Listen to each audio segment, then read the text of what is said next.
পাঁচ মিশালি শাক আজকে আমি রান্না করব। দেখেন এখানে অনেক রকমের শাক আছে আমার।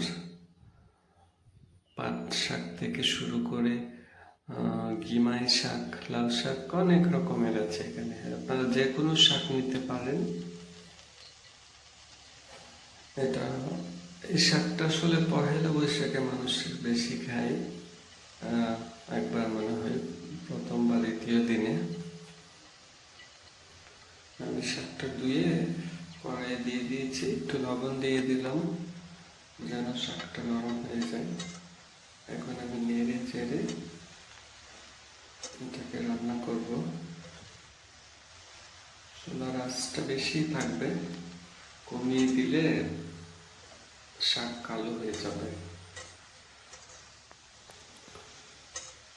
রান্নার প্রতি যদি আপনার সম্মান, ভালোবাসা, ধৈর্য না থাকে, তাহলে ভাই আপনার জন্য রান্না শেখার কাজ না। আপনি যেভাবে রান্না করেন ওভাবেই করেন। রান্না আসলে একটা ভালোবাসার জিনিস, এটা মানুষ তৃপ্তি করে খায়। এটা প্রতি যত্নবান না হলে রান্না ভালো হয় না। আপনি যত্ন নিয়ে যাই রান্না করবেন, রান্নার প্রতি সম্মান নিয়ে রান্নাটা এটা আলাদা একটা মজা হবে। দেখেন আমি শাকটা রান্না করছি, এখানে যে পানি উঠেছিল সেই পানিটা আমি টানিয়ে নিচ্ছি।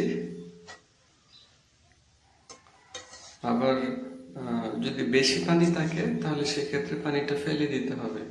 আর পানি ফেলে দিলে অবশ্য পুষ্টিগুণ থাকে না, কিন্তু শাক সুন্দর রাখার জন্য পানিটা ফেলে দিতেই হয়। তো আমার এখানে বেশি একটা পানি ছিল না, তাই আমি আলাদা করে ফেলতে হয়নি। আমার শাকটা এক পর্যায়ে হয়ে গেছে, এখন বাকি কাজটুকু করে নিব। আমি তেল দিয়ে দিলাম, তেলটা গরম করে আমি পেঁয়াজ, কাঁচামরিচ, কিছু রসুন কুচিও ছিল আমি দিয়ে দিয়েছি। শাকের মধ্যে শুকনা মরিচ দিলে বেশি মজা, কিন্তু আমার এখানে শুকনা মরিচ ছিল না, তাই দিতে পারিনি। তবে না থাকলে তো কিছু করার নেই। দেখেন আমি শাকটা বাগার দিয়ে দিলাম। এখন এই পর্যায়ে শাকের মধ্যে মানে যতটুকু পানি ভাবটা আছে সেটাও আমি এখানে টেনে নিব।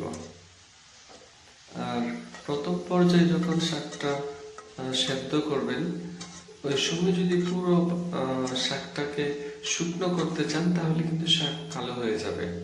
প্রথম পর্যায়ে যত কম রান্না করবেন তত শাকটা সুন্দর থাকবে, সবুজ থাকবে।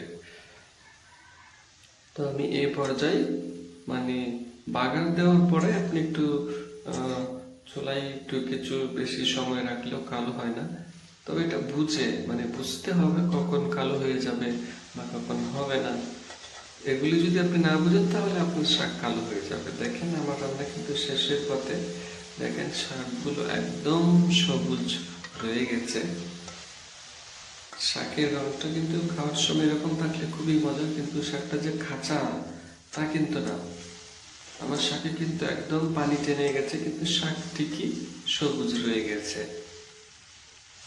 দেখেন আমার রান্নাটা কেমন হয়েছে জানাবেন প্লিজ। ভিডিওটি ভালো লাগলে শেয়ার করবেন।